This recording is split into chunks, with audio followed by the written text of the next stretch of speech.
abram 2 Timóteo, capítulo 1, versículo 5 e o versículo 6. Lembro da sua fé sem fingimento, a mesma que, primeiramente, habitou em sua avó Lóide e em sua mãe Eunice, e estou certo de que habita também em você. Por esta razão, venho lembrar-lhe que reavive o dom de Deus que está em você pela imposição das minhas mãos. Feche seus olhos, Senhor. Em nome de Jesus, aqui estamos, ó Deus, na Tua presença, na Tua casa, ó Pai, Te louvando, cultuando, servindo, ó Pai, falando, eis-me aqui. Ó Deus, e nesse momento, que o Senhor venha falar conosco, falar aos nossos corações. Senhor, que não seja o Maurício, o Senhor conhece o Maurício, as minhas limitações, as minhas fraquezas, mas seja o Senhor. Me coloco como instrumento nas Tuas mãos, que eu diminua, o Senhor cresça. Fala, Deus, fala a Tua igreja, fala conosco, que eu e cada um aqui estejamos sensíveis, Senhor, ao Teu Espírito Santo, a ouvir a Tua voz. Ó Deus, Tua palavra renova, fortalece, edifica a nossa fé. Precisamos, Senhor, desse toque, Senhor. Precisamos, meu Deus, desse renovo, que a chama venha arder, venha acender, ó Deus. Assim oramos e agradecemos em nome de Jesus. Amém. Os irmãos podem se assentar. Esse texto é um texto muito estimado, principalmente por mim, porque Timóteo, Tito, as duas cartas de Timóteo e a carta de Tito, nós consideramos, nós chamamos de cartas, epístolas pastorais, porque trazem muitas recomendações aos pastores, aos bispos, mas, é claro, a toda a igreja. E é interessante que essa é a segunda carta que Paulo escreve a Timóteo. E Timóteo, ele era um jovem.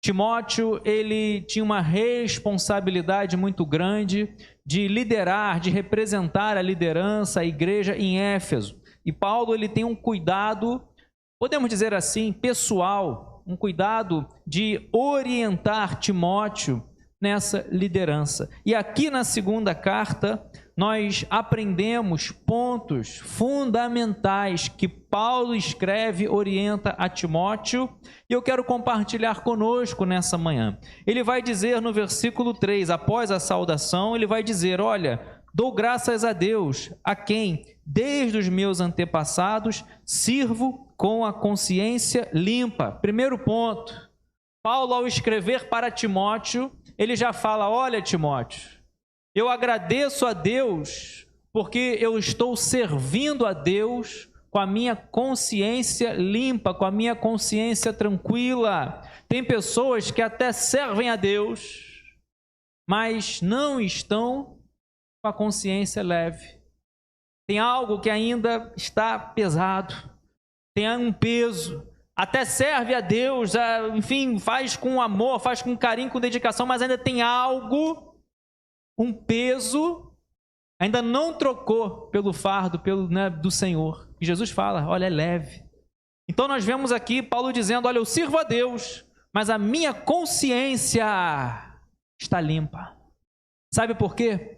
Meu amado irmão, lá em Romanos capítulo 8, versículo 1, vai dizer que nenhuma condenação há para aqueles que estão em Cristo Jesus. Então você coloca a mão no arado, você toma uma decisão na sua vida de servir a Deus, mas que seja até o final com a consciência limpa. Que você foi leal, que você foi fiel, que você foi verdadeiro, que você foi transparente, que você colocou seu ministério, sua vida ministerial, espiritual, dentro da verdade, balizada, meu amado irmão, dentro dos princípios e valores cristãos deixados por Jesus. Tanto que Paulo nos ensina não apenas em palavras, não apenas em cartas, mas em atitudes.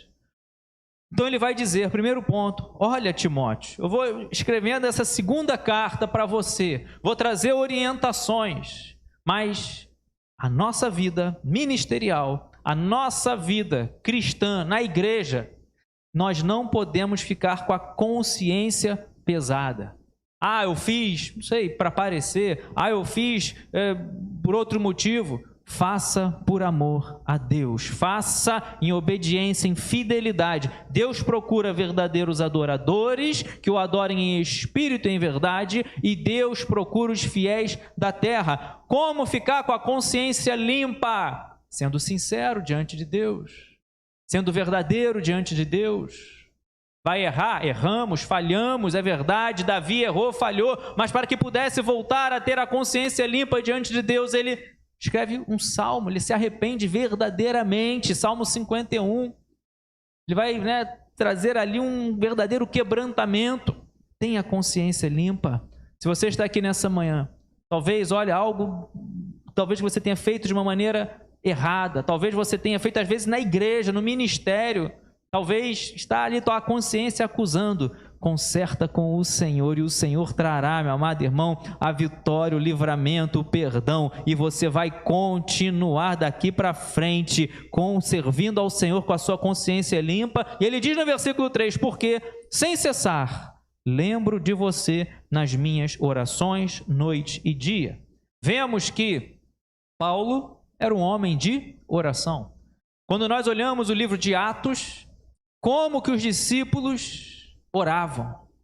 O livro de Atos, você vê que ele é um tratado sobre oração. E por que o livro de Atos, pastor, que você está citando? Porque após a assunção de Jesus, após o comissionamento de Jesus para nós, ide e pregai o evangelho à criatura, nós vemos que aquela igreja, podemos chamar assim, primitiva, inicial, após o ministério de Jesus, ela nos deixa um legado. Eles oravam. Estava na prisão, estava com os pés no tronco, eles oravam. Paulo e Silas oravam e louvavam ao Senhor meia-noite. Não era só louvar, eles oravam. Vemos a importância de ter uma vida de oração, e aqui Paulo vai dizer, olha, dia e noite. Às vezes ficamos dias sem orar, às vezes pessoas passam longas datas sem orar, sem ler a Bíblia. Daniel orava 3 vezes ao dia. Nem o decreto do rei ameaçando, que na verdade não foi do rei, mas enfim, ameaçando ir para a cova dos leões, nada fez com que Daniel deixasse de ter a sua vida de oração. E o que tem feito você parar de orar? O desgosto, o desânimo, as tristezas, as tempestades da vida. Paulo, dia e noite, lembro de você, Timóteo, nas minhas orações. Paulo está nos ensinando que devemos orar por muitos motivos. E o principal, você tem que orar intercedendo. Paulo sabia que Timóteo tinha uma missão muito grande, uma responsabilidade muito grande, mas ele estava orando, estava intercedendo. Se você quer reavivar o dom de Deus na sua vida, você quer reavivar? Eu quero, amados, eu quero reavivar, quero fazer cada vez mais para o Senhor. Porém, sirva a Deus com a consciência limpa. Porém, ore e interceda pelos que estão ao seu redor também.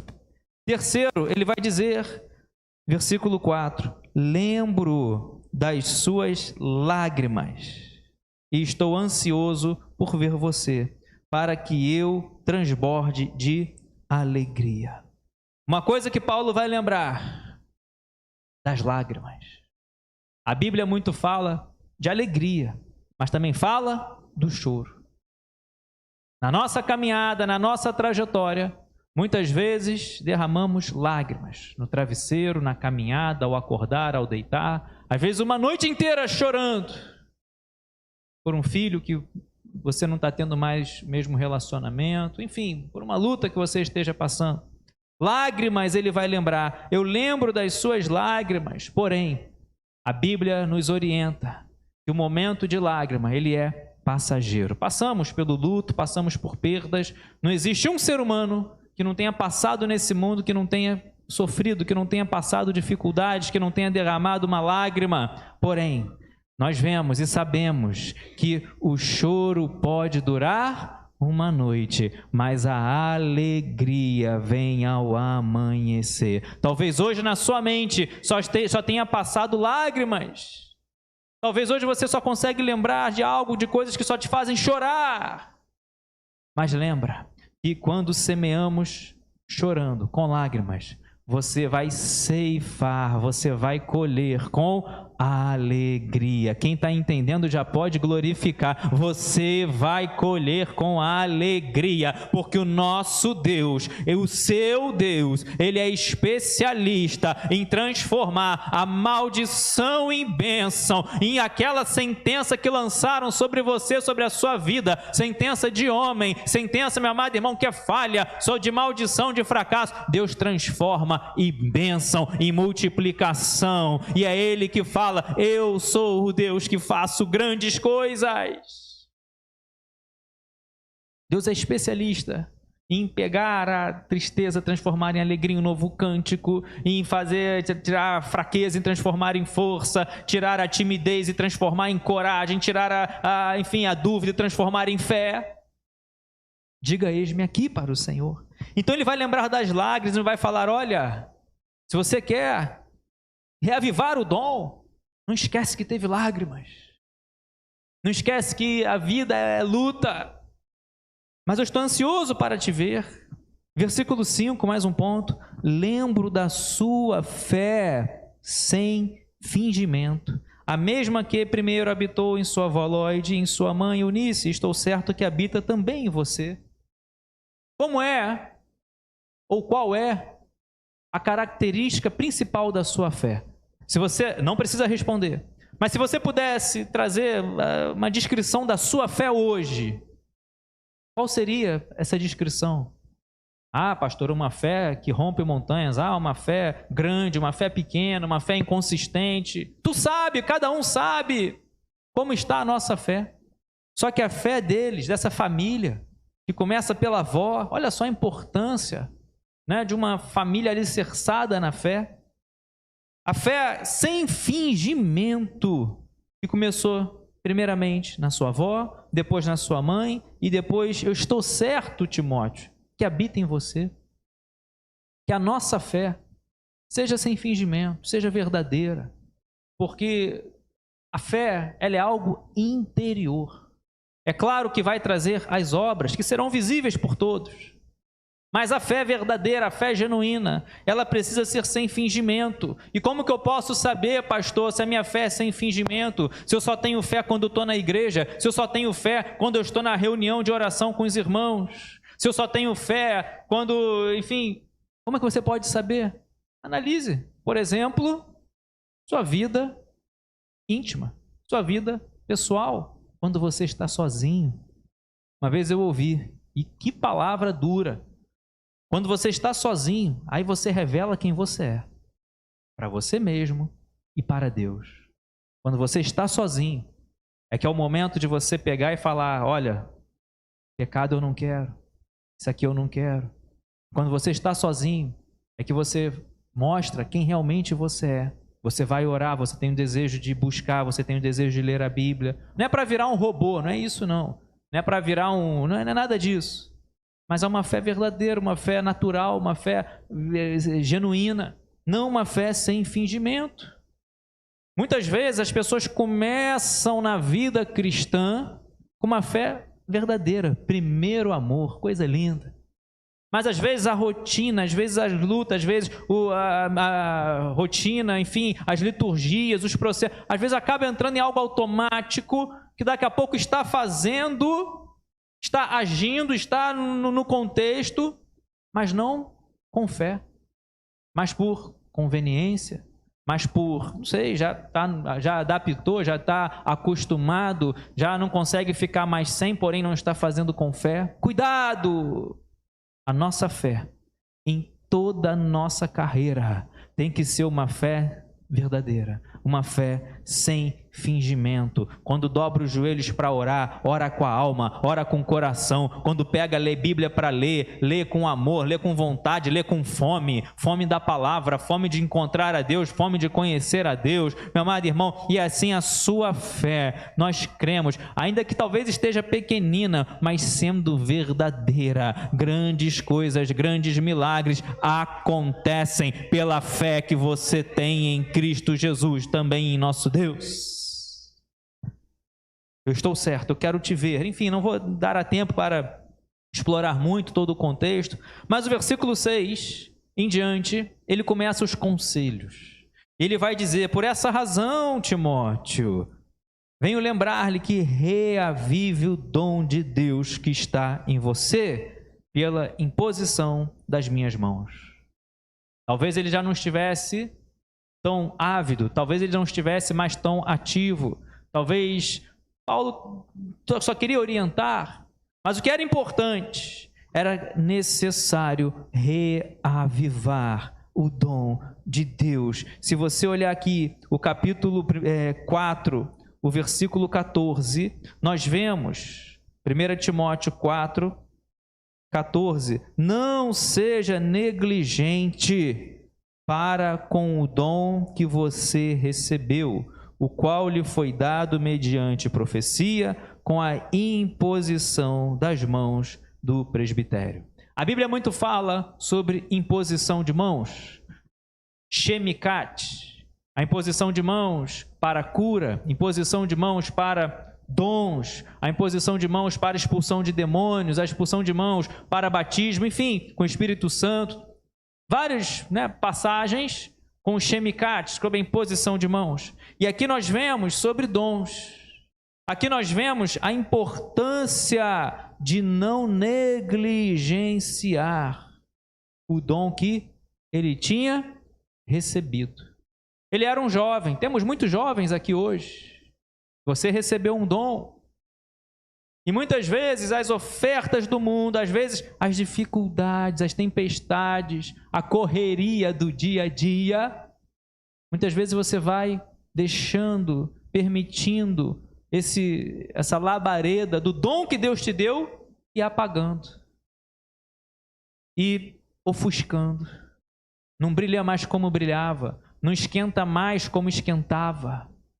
Vemos aqui que ele diz: não seja negligente com o dom que você recebeu. Talvez você tenha um dom natural, talvez você tenha recebido um dom do Espírito Santo, talvez você esteja trabalhando esse seu dom. O que eu sei é que nós não podemos negligenciar, enterrar o talento, que nessa manhã você possa reavivar o dom que o Senhor te deu. Não ficar olhando para a perda, não ficar olhando para o problema, não ficar olhando para a confusão, mas que você possa ser avivado pelo Espírito Santo de Deus, receber dele, meu amado irmão, a porção dobrada, receber o batismo com o Espírito Santo, reavivar, sair por essas portas fumegando, sair por essas portas falando: o Senhor é Deus na minha vida, o meu dom, o meu talento eu não vou enterrar, eu vou fazer mais para o Senhor, eu vou frutificar. Pode o diabo se levantar, pode o inimigo se levantar, podem os problemas vir, mas que você venha reavivar o dom de Deus que há em ti. Reavive. Versículo 7, porque Deus não nos deu espírito de covardia, mas de poder, de amor e de moderação. Cuidado para não trocar: Deus não me deu espírito de covardia, mas colocar apenas pelo de estar ali com avanço. Cuidado, olha o que ele diz: em vez da covardia, poder, amém. Ousadia, amém. Mas não é só isso. Ele diz amor e moderação. Precisamos ser moderados. Precisamos agir com amor. Já falei muito, já preguei muito aqui sobre a nossa vida cristã. Tem que ser baseada no amor. Ainda que você dê todos os seus bens aos pobres, fale a língua dos anjos, conheça toda a ciência, se não tiver amor, não valeu nada. Foi para o ralo. Não tem valor nem para Deus, nem para ninguém. E não foi por amor. Por isso que Deus fala que Ele vai julgar todas as obras, até as boas ou as más. E muitos até fazem boas obras, mas sem amor. Enfim, mas vemos aqui, ele vai dizer: Deus não nos deu espírito de covardia. Ele está lembrando Timóteo: você não pode ser um covarde.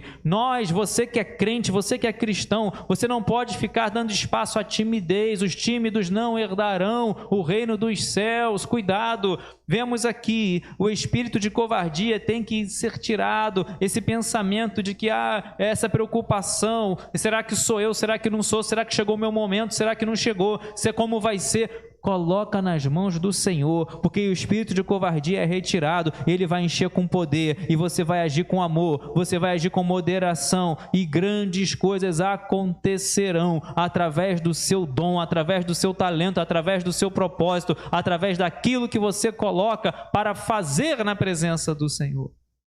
Versículo 8, portanto, não se envergonhe do testemunho de nosso Senhor, nem do seu prisioneiro que sou eu. Pelo contrário, participe comigo dos sofrimentos a favor do Evangelho, segundo o poder de Deus, que nos salvou e nos chamou com santa vocação, não segundo as nossas obras, mas conforme a sua própria determinação e graça que nos foi dada em Cristo Jesus, antes dos tempos eternos e manifestada agora pelo aparecimento de nosso Salvador, Cristo Jesus. Ele não só destruiu a morte, como trouxe à luz a vida e a imortalidade mediante o Evangelho. Falei aqui no momento da Santa Ceia que temos alguns textos que Jesus destruiu a morte. Eis aqui um deles. Mas o que me chama a atenção nesse texto que nós lemos, ele vai dizer: não se envergonhe do testemunho do nosso Senhor. Ele vai dizer: olha, eu estou preso, eu estou no cárcere, eu sou prisioneiro. Paulo escreve cartas na prisão. Na prisão ele vai escrever, vai motivar. Por exemplo, Filipenses, muitos chamam de carta da alegria, que várias vezes Paulo vai recomendar à igreja em Filipe: alegrai-vos no Senhor. Outra vez digo: alegrai-vos. Várias vezes ele repete essa expressão de motivar os filipenses a se alegrar, mas ele mesmo estava no tronco, ele mesmo estava em algemas, ele mesmo estava em prisões. E ele vai dizer: não se envergonhe. Você é crente, você é cristão, você vai à igreja, você busca, mas às vezes as coisas não acontecem como você quer, você passa talvez uma dificuldade na sua vida profissional, financeira, e não é para se envergonhar com isso. Mas eu estou na escassez, eu estou desempregado, eu estou numa situação difícil. Vai perder a fé por causa disso, vai se envergonhar, vai deixar de falar que é crente por causa disso. Paulo vai falar: olha, eu não me envergonho do Evangelho, estou preso, mas eu não me envergonho. E tudo faz parte de um processo. Tudo faz parte para aprendermos, quer seja no deserto, quer seja na dificuldade. Mas nós não podemos nos envergonhar, ainda que venham a zombaria, as afrontas. Mas tu é crente? Então por que essa dor? Tu é crente? Tu é cristão? Então por que está desempregado? Você é crente? Então por que as contas não fecham? Você é crente? Então por que essa enfermidade? Paulo, 3 vezes ora para que o espinho na carne seja tirado. E Deus não tirou. Pelo menos até ali aquela passagem vai dizer: Paulo, a minha graça te basta. Minha graça te basta. Então não se envergonhe. Se você quer ser reavivado, reavivar o dom de Deus que está em você, que a vergonha venha cair por terra, não se envergonhe de nada. Não se envergonhe de ser crente, não se envergonhe de ir como o mundo quer te chamar de Bíblia, não se envergonhe na escola, não se envergonhe, não. Direi ao mundo que sou crente, direi ao mundo que sou crente. Diga ao mundo, proclame a sua fé, independentemente do momento, da circunstância que você esteja passando. Não vai dizer que é crente só quando está na bonança, não vai dizer que é crente só quando está tudo bem. Em toda a sua vida, não se envergonhe do Evangelho. Não se envergonhe do testemunho que Deus tem para você. E ele vai continuar, versículo 11: para este Evangelho eu fui designado pregador, apóstolo e mestre. E por isso estou sofrendo essas coisas, mas não me envergonho, porque que sei em quem eu tenho crido, e estou bem certo que Ele é poderoso para guardar aquilo que me foi confiado até aquele dia. Aqui Paulo ele traz uma lição profunda. Ele vai dizer, olha, eu fui designado pregador, apóstolo, mestre, desde o seu chamado em Atos capítulo 9, que Deus falou através de Ananias, fala para ele que ele é vaso escolhido para levar o meu nome, e importa aprender a padecer pelo meu nome. E tudo isso acontece com Paulo, tudo isso. Mas ele não se envergonha. Mas ele vai dizer, eu estou sofrendo essas coisas, mas não me envergonho porque eu sei em quem eu tenho crido. Você se envolve no ministério, você coloca a mão no arado, vai passar luta, vai ter problema, enfim, às vezes ter que resolver coisas com pessoas, às vezes você vai ter que abdicar, renunciar momentos de, não sei, lazer, às vezes com a família em prol do evangelho, eu não sei, o que eu sei é que você precisa fazer sabendo em quem você está crendo. Você precisa fazer, caminhar, ser um crente, ser um cristão, sabendo em quem você tem crido. Ele fala, eu não tenho dúvida. Ele fala, eu estou certo. Eu estou bem certo, em algumas versões. Eu não tenho dúvida. Eu não dou 1% de espaço à dúvida. Não são as cadeias, não são as prisões que determinam a minha fé. Não são os problemas que determinam no que eu tenho que crer. Ele vai dizer, eu sei em quem eu tenho crido, e eu estou bem certo, é poderoso para guardar o meu tesouro, em algumas versões, para guardar o meu depósito, e aqui na nova versão Almeida atualizada, ele é poderoso para guardar aquilo que me foi confiado até o dia final, até aquele dia. Então você não vai esmorecer, se você está bem certo de quem você tem crido. O que é isso? Uma fé sem fingimento, uma fé verdadeira. Você vai à igreja para verdadeiramente adorar, para verdadeiramente servir. Jesus veio não para ser servido, mas para servir. Então nós temos que ser um cristão, um discípulo de Cristo, servir ao próximo, servir ao irmão, servir na casa de Deus, servir ao reino de Deus. Mas tudo isso por quê? Você sabe em quem você tem crido. Ele é poderoso para guardar, amado irmão, aquilo que foi confiado até aquele dia. Mantenha o padrão das sãs palavras e de mim. Você ouviu com fé e com amor que há em Cristo Jesus. Por meio do Espírito Santo que habita em nós, guarde o bom tesouro que lhe foi confiado. Até que ponto você está disposto a guardar o que lhe foi confiado? Não permita que ninguém tire o que tu tens. É possível. Se vacilar, se der mole, se ficar dormindo espiritualmente, cuidado. Que essa palavra fique no seu coração. Que essa palavra venha ficar marcada em nossas vidas. Lembrar que eu sei em quem eu tenho crido. Se você quer o reavivamento do dom, se você quer voltar como no Iam além, servir como tu nunca serviu, adorar como tu nunca adorou, se você quer realmente reavivar o dom que Deus te deu, o ministério que Deus te deu, primeiro vem aqui, lembra que Ele é poderoso para guardar teu tesouro, teu depósito até aquele dia. Mantenha o padrão das palavras que ele ouviu. Timóteo, você ouviu as palavras que eu te ensinei? Mantenha esse padrão.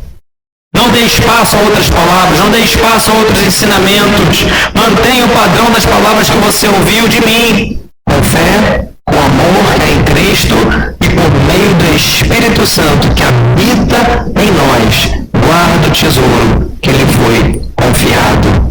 Você receba o Espírito Santo, tenha certeza que você tem o Espírito Santo. E somente assim, com ele, você poderá guardar o tesouro que lhe foi confiado, e ninguém tomará, e ninguém tirará. Você não perderá, você vai reavivar o dom, você vai avançar, você terá a certeza de quem você tem crido. Você tem a certeza de quem você crê? Ele é o Deus Todo-Poderoso, é o Alfa, o Ômega, o princípio e o fim, o que é, o que era, o que há de vir, o Todo-Poderoso. Então te convido a se colocar de pé, glorificando, exaltando a esse Deus, falando, declarando: eu sei em quem eu tenho crido. Senhor, reaviva o meu dom. Senhor, reaviva, ó Deus, a minha alma. Reaviva, Senhor, o meu coração. Pode começar a falar, pode começar a clamar, pode levantar as suas mãos e começar a clamar a presença do Espírito Santo de Deus na sua vida. Não fica olhando para o empecilho, não fica olhando para a dificuldade, para as fraquezas, para as limitações, para os erros cometidos, não, mas levanta a sua mão e que venha sobre a sua vida o renovo, o fortalecimento, que venha sobre a sua vida o reavivamento, que tudo que foi tratado aqui, falado aqui, nós venhamos tratar, nós venhamos cumprir, ter uma vida de oração, entender, compreender que é só com o Espírito Santo de Deus que podemos chegar lá no final